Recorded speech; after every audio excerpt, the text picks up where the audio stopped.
So if I were to go around and import some files, then what happens is that they get linked out to those particular files, which may be in different drives. And if you want to go around and then change that out, and you want the files to be copied into a certain location when you import them, then you can modify out the project settings as well.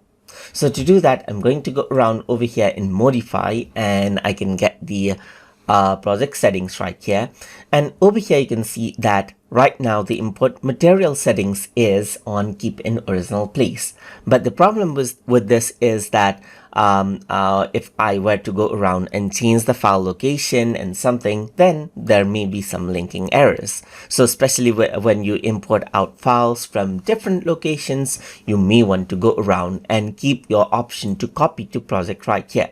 And once you do that, what happens is that whenever you go around and import some file, you can see that it'll say moving material. So it'll move out those particular files in those different location right here.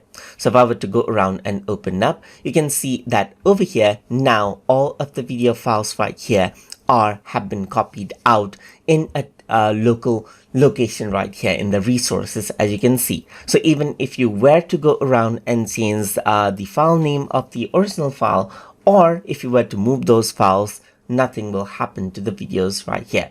But it does take up more disk space, as it is creating copy of each and every media that you import out over here in the project. And that is how you can work around with the import material settings. And you can also go around and change it back, as you can see right here inside of CapCut desktop editor. So hope you guys learned something as always. And as always, please like, comment, share, and subscribe.